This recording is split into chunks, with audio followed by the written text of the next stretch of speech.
training works, and the number of effectively trained activists on your side directly contributes to your success.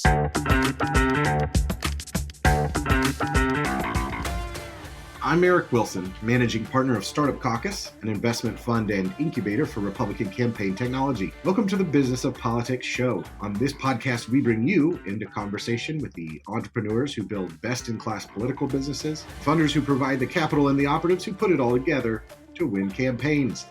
Our guest today is Stephen Rowe, Director of Digital Training at the Leadership Institute. The Leadership Institute, we'll call it LI for the rest of the show, is the premier training organization on the right, and Stephen runs their online training as well as in-person training as it relates to digital marketing. He's trained more than 18,000 activists, both online and off. In our conversation today, we learn more about LI's approach to training, why it's essential for effective operatives to grow their skills, and how to find the right training for you. Stephen, training is something that gets talked about a lot. You know, people and organizations all say they do it, and you know, there's some truth to that. But the Leadership Institute really stands out as doing training consistently for decades now and at scale. I mean, you personally have trained 18,000 activists. I'm sure you could tell us the number for the whole institute. But I'm curious to hear, how has LI achieved such long-lasting performance? Yeah, that's a great question. And I would dedicate it directly to the people that we train, which are conservative activists in the public policy process. And we listen to our activists and see what training that they need. A good example of that was school board training. At the onset of the pandemic, and certainly throughout 2021, a bunch of parents, especially conservative parents, get to see what their students are learning in the classroom and decide they need to do something about it. They need to run for school board, but they get that excitement. I want to take action in the public policy process, but how do I do that? And that's exactly where Leadership Institute comes in, providing the training for activists to be successful, especially in the world of the public policy process. And that school board example is just one small one. It's across the board from our campaign management school. It's a on-camera TV training. We've listened for areas of need from activists and then applied the Leadership Institute difference. And we've been doing this since 1979. So being around for more than 40 years doesn't hurt when we have that much experience under our belt, a ton of laser sharp faculty that are dedicated to seeing the success of our students. Now, in contrast, you know, a lot of liberal organizations exist to increase involvement in their activities. There's really few similar organizations that exist to serve conservatives. And that's because conservatives tend to focus on the power of ideas. Most conservative organizations are think tanks that focus on policy or legislation. Leadership Institute prides itself on being a do tank and supporting the conservative movement in accomplishing more victories across the board through effective training. And certainly the difference between somebody who is walking in for the first time and somebody who has the training and the mentorship and the skill set that they've developed from that, it's night and day. We know that training works, and that's why we're excited to deliver it. And we listen to our students as to the direction we should be pushing. Yeah, there are two things that I want to underline there for our listeners. The first is that you're running it like a business. You're listening to what people want, what they need, and responding. That's obviously very entrepreneurial of Leadership Institute. And that's something that we discuss on the show without naming it, but it is possible to be an entrepreneur in a nonprofit, right? Those skills, that mindset applies in many other use cases.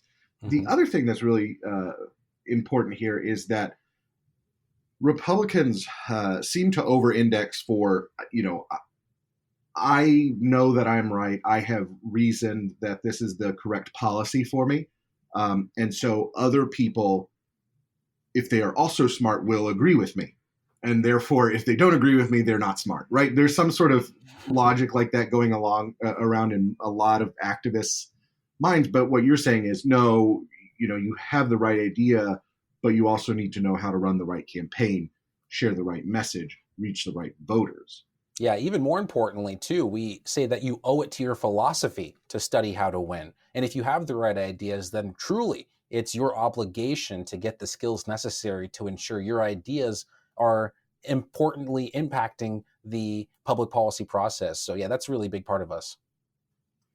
So, Stephen, obviously, like everyone else, LI had to adapt to COVID. You had to cut down on the travel, on the in-person. What changes did you make, and how, if at all, are they becoming part of the organization's sort of standard operating procedure? Yeah, I like to tell people that at the beginning of the pandemic, I changed my hat to be a Zoom teacher. I just taught everybody in the conservative movement how to use Zoom. But on the more serious side of things, yeah, I mean, we were impacted by the pandemic, like many other organizations, and thankfully, we were able to pivot. And of course, we're a training organization, so you can kind of think of us like a college in some circumstances. And if students can't come to our classroom, how can we still get them the tools and the knowledge that they need to be successful? Because we were locked down, but there were still politics happening online and, of course, in person across the country and across the world. And so one of the big ways that we pivoted is on-demand training. We built out an entire on-demand training platform so students can take our training like a YouTube video at a time and place most convenient for them. And that really has been a model that has seen a lot of success.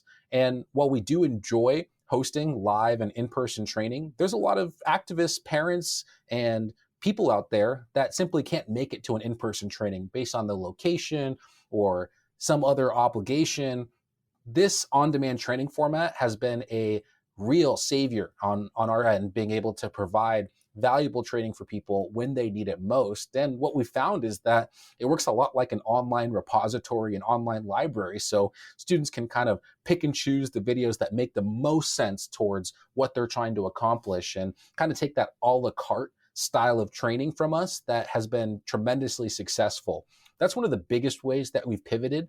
And now we're exiting this pandemic era. For me, it kind of ended after the 13 days to slow the spread situation. But for the most part, as the world has kind of come back online, we've certainly resumed our in-person training, but now we've brought it in tandem with our on-demand training. So students can take a course in person and then go online and have it supplemented with some fantastic on-demand material, which has been super excited. That website, leadershipinstitute.training. And we've seen just a There we lot of go for the success. plug. That's part of the training. Yeah, that's part of the training, And That's it's just leadershipinstitute.training. So now all the viewers know exactly how to get there. Well, Stephen, LI is very deliberate about its training, about how it operates as an organization. Do you think that this move to on-demand online training would have happened without the pandemic, or was that really an opportunity to just drive the organization forward? It was an opportunity, first and foremost. I saw this as always a natural extension of what we were trying to accomplish here at Leadership Institute. Thankfully, we have such fantastic and world-class faculty that are able to make it to our in-person training and give the students what they need in terms of knowledge. But even before the pandemic in 2015 and 2010 and 1995, even though the internet quite wasn't where it needed to be yet, you kind of sensed that there was something else that could be delivered. And back then, if we flash back to 1995, it may be some printouts or some supplemental material that's mailed to you. But of course, because we've got this fancy thing called the internet, we can now really cater and curate training content for people that they can watch when it's most convenient to them. And so it's been super exciting. But to be honest with you, the pandemic was the push that we needed. Certainly gave me the capital I needed to really make sure our organization was staying at the top of its game, providing training in the on-demand format, but certainly something we were pushing towards from the beginning. Listeners may be aware that the motto for Startup Caucus is political technology determines political success. That's a great quote. And we get that from Morton Blackwell, founder of the Leadership Institute. And that's why it was so exciting that I got to work with you on this relaunched online training platform. We worked together and developed a course called 0 to 1,000, how to raise your first $1,000 online, how to get your first 1,000 followers on social media, and how to spend your first $1,000 on advertising. And I was really surprised at all of the work that went into that, which most people are never going to see. Just give us a little glimpse of like how does something like that come together? Because obviously you've got lots of trainings, more than just the one that we worked on together, but tons of trainings on a bunch of different topics, not just digital, available online. How do you bring that all together? Well, first and foremost, I love the 0 to 1,000 training, on-demand training that we're able to partner with and bring to life thanks to you. And I'll also just kind of give you some credit where credit is due. We partner with experts. That's for the first thing that we do. We find people that are top of class, that are the best of what they do, and then we're hopefully able to partner, collaborate, and work with bringing a training to life. In the event of the 0 to 1,000 training, you're right. A lot goes into bringing an on-demand training to life. A lot of people kind of have that idea. I want to start a course, and you can kind of see a lot of online courses out there. And statistically, roughly about 95% of them fail. The 5% that succeed are because of, thankfully, our in-house knowledge of how this all comes together. A small glimpse at that. Of course, you partner with the rock star, the all-stars like the Eric Wilsons of the world, but then you need to provide a high-quality, on-demand experience. And the way I like to tell people this story is pretty simple, and that if I go to the movie theater and I'm watching The Avengers or some really cool thing, I just watched Top Gun recently. Top Gun, fantastic movie for people who haven't seen it. But this movie lasts about 2 hours, 2.5 hours. And our goal is to get people at least 3 hours of training. And these Hollywood professionals are spending hundreds of millions of dollars on trying to get people to stay in their seat for 2 hours. And we're trying to get people to stay in a seat for more than 3 hours with on-demand training. So what the challenge is really is providing videos in a way that's going to keep people watching, or to plant a seed in their mind that they need to stick with the course. And we've done a really good job at that, of creating stickiness. And a lot of the stickiness, first and foremost, comes with the subjects, the topics. They're immediately applicable to an activist. For example, I'll pick on our 0 to 1,000 training series. There are people that need to learn how to online fundraise. They've never done it for the first time. And the videos naturally segue into each other, from growing a social media following to achieving your first $1,000 to ultimately spending your first $1,000 effectively on Facebook ads. These things really are connected and make you want to just continue that full life cycle of the course. And then we partner with a little bit of an online push as well, where if you're connected with us on social media, especially with our alumni Facebook group, or just through our other various channels of being in this Leadership Institute network, there's really a team behind you that wants to see you succeed. And then from there, with the faculty being at the level that they're at, I mean, how could you not keep watching? How could you not keep listening? And then the best thing of all is 3 months later, 6 months later, we get these amazing testimonials saying, I took your on-demand course, I took your training in person, and now I'm an elected official. I successfully ran for school board, or I maybe have raised $50,000 for the very first time. And so those real testaments of success really amplify to others that, hey, this is the path that we need to walk down. And if you know that if I just finished watching this video, I'll have the skill sets or knowledge of how to pursue this path, I mean, that's a really encouraging thing as people begin that journey. So thankfully, to sum it up, we've got great faculty, we've got a sticky program, and then we have success that really encourages others to finish the course. Right. And the proof is in the pudding, as they say. I mean, you just go through the list of alumni who have gone through Leadership Institute training. I've gotten training there. A lot of other people in the industry have, elected officials have, I mean, people that listeners would recognize. And I think one of the really interesting and challenging things about our industry is it's not like accounting or law school where you go get a degree to be in politics. Right. We talk about there's sort of lots of unwritten rules. There's, unofficial org charts for politics and public policy.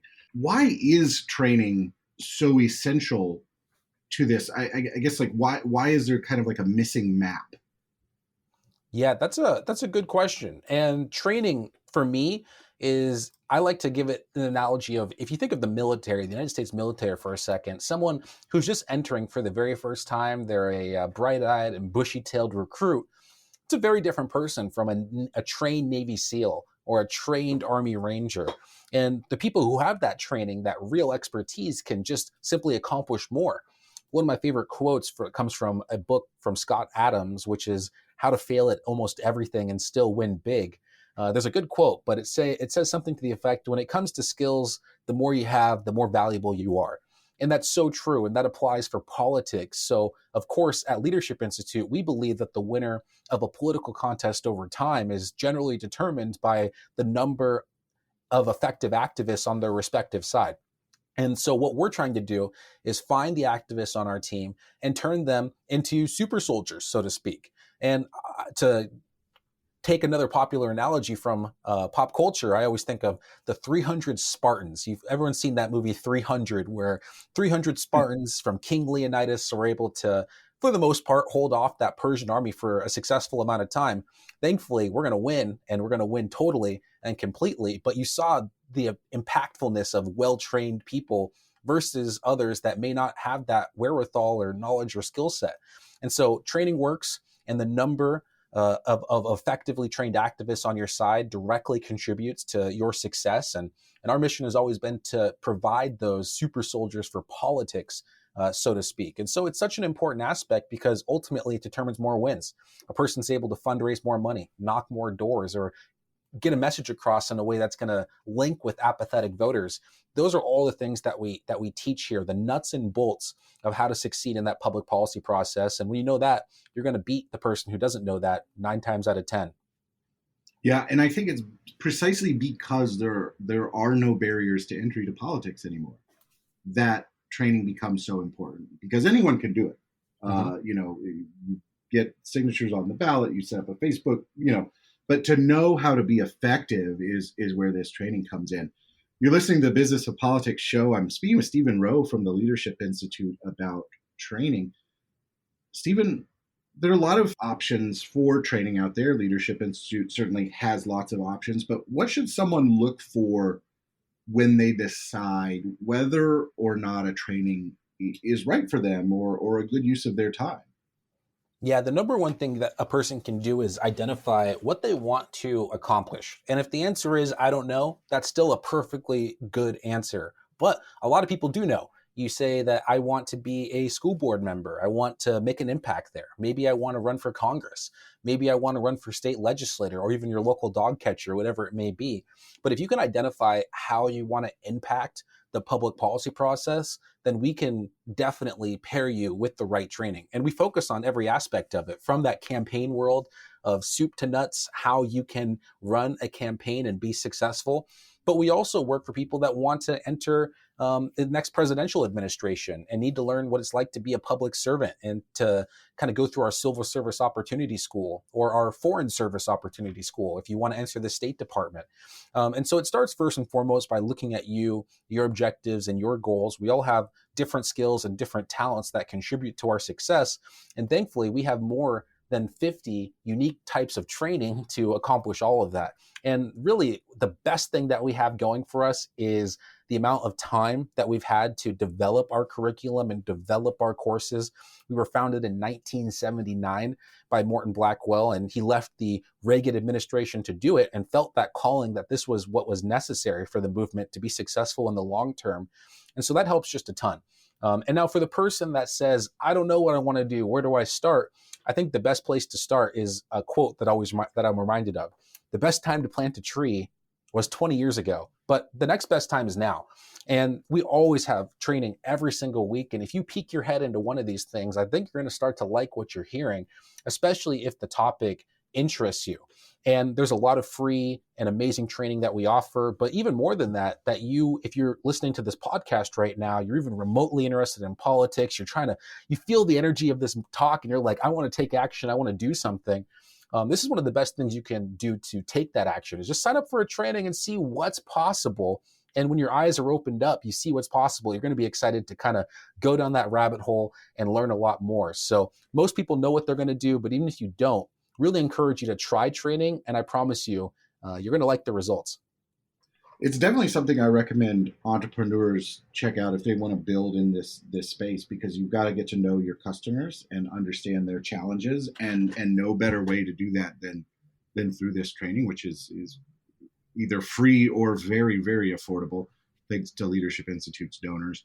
So, Stephen, what are some other resources listeners should check out if they're looking to learn more about training beyond Leadership Institute and they want to become more effective on their campaigns?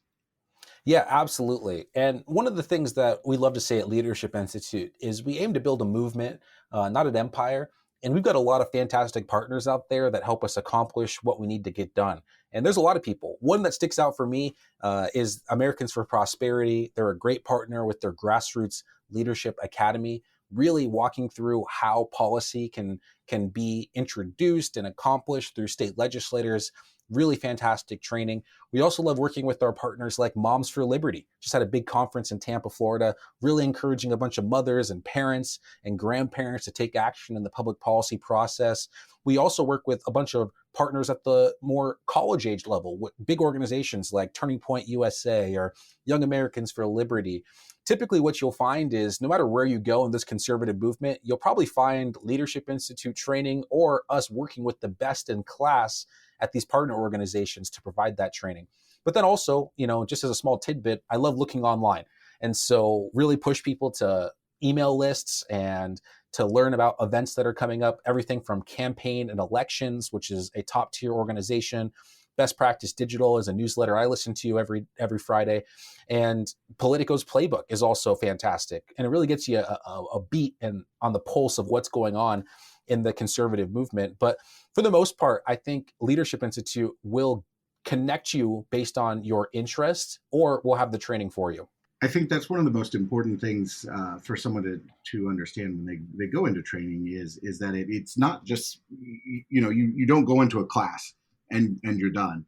It is only by applying those skills that you get better at them and then learn what new skills you need, and the constant education, the reading, finding other resources, whether it's related to your industry or not, is really critical. So, Stephen, you talk to a lot of activists in this space. You work with a lot of operatives. What's a problem or challenge that you've noticed in the industry that you think would make for a good startup?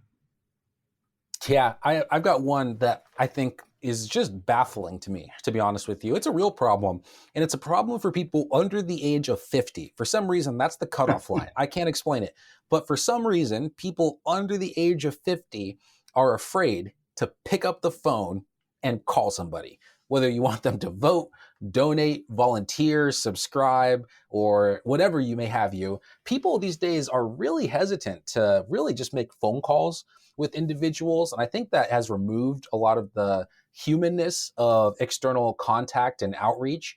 And so I think that's a big hiccup for people, and ways that we can make phone calls a little bit more accessible or a little bit more less intimidating, so to speak, I think would be an extremely positive thing. But there's a couple other things that stick out for me. And one other one that is more on the larger side is there's a almost lack of creative talent is what I'd find. And what I mean by that is if I'm asking people to hop into Adobe Premiere so they can edit a video, or into InDesign or Illustrator or Photoshop, these external creative tools, especially on our side of the aisle here at Leadership Institute, we typically find that this is an area that we're looking for a lot of talent. And if there was almost a entrepreneurial adventure geared towards accelerating creative leadership, I think that would be a huge boon to the success of our movement, because more and more the internet is becoming predominantly video content. It's being extremely media rich and visuals. And while copy is never going away and is always going to be extremely effective, persuading people with animation and graphics are going to be more and more important over time. And I find that on our side of the aisle, there's a hiccup there. We need to train more and more people. I talk to my friends at the vendors like Targeted Victory or at Tag Strategies, these big staffing digital organizations, and they can't hire people fast enough. And typically they're hiring people without the skills and have to train them on the job. And so if we could create a pipeline or an accelerator for creative skills in the conservative movement, I mean, this would be tremendously successful. Yeah, well, that's really interesting. And so if folks are listening to the podcast and have those skills, there are campaigns and political organizations that really want to talk to you. With that, I want to say thank you so much to Stephen for joining us today. You can learn more about the Leadership Institute on their website, which is linked in the show notes.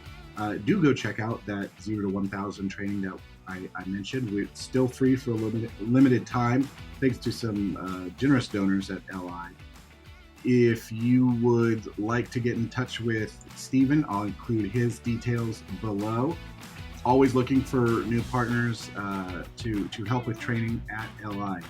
And if you enjoyed today's conversation, learned something new, please remember to subscribe to the podcast, share it with a friend, and we'll see you next time. Thank you.